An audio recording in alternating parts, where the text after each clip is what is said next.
இன்னைக்கு ஒன்றிய பிரதமர் பல அஸ்திரங்களை எடுத்துட்டு வர்றார். தமிழ்நாட்டை எப்படியாவது கைப்பற்றி விட வேண்டும்னு.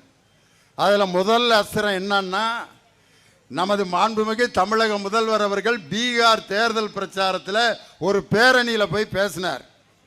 அவர் பேசியதை மொழிபெயர்த்து சொன்னது காங்கிரஸ் பேர் இயக்கத்தினுடைய ஒரு அருமையான சகோதரர். அந்த பேச்சினுடைய வலிமையை பார்த்துவிட்டு பீகார் மக்களும் தமிழர்களும் ஒன்று சேர்ந்து தமிழர்களுடைய பாதிப்பு பீகாரிலே வந்து பீகாரில் இந்தியா கூட்டணி வெற்றி பெறக்கூடாது என்பதற்காக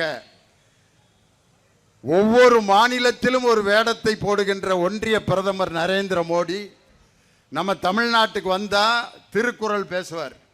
அக்ரா முதலா எழுத்தெல்லாம் ஆதி பகுபான் முதுற்றே உலுகு அப்படிம்பார். நம்ம என்ன நினைப்போம், ஐயா திருக்குறள்லாம் பேசுகிறாரா, தமிழ் மக்களை நேசிக்கிறாரா. இதில் ஆங்கிலத்தில் சொல்வார், I like Tamil purple and Tamil language அப்படின்னு. கோயம்புத்தூரில் மருதமலை முருகனுக்கு அரகரா அப்படின்னார். கோயம்புத்தூரில் முருகனுக்கு அரோகரா. அயோத்தியில் அங்கே பார்த்தீங்கன்னா ராமனை பற்றி. ஒரிசாவில் போய் பார்த்தீங்கன்னா ஸ்ரீ ரங்கநாதர் ஜி அவரை கும்பிடுவார்.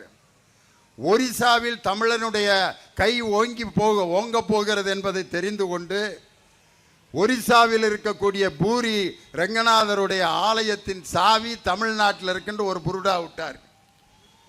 இப்போ என்ன சொல்றாருன்னா, பீகாரில் இருக்கக்கூடிய பீகாரிலிருந்து தமிழ்நாட்டில் வாழ்ந்து கொண்டிருக்கக்கூடிய தமிழர்களை பீகார் மக்களை தமிழர்கள் துன்புறுத்துகிறார்கள் அப்படின்னா, அங்க ஒவ்வொரு மாநிலத்திலும் ஒரு வேடத்தை போடுகின்ற ஒன்றிய பிரதமரின் முகத்திரையை கிழிக்கக்கூடிய ஆர்ப்பாட்டம் தான் இந்த எஸ்ஐஆரை எதிர்த்து அனைத்து கட்சி இந்தியா கூட்டணி கட்சிக்காரர்களுடைய ஆர்ப்பாட்டம்.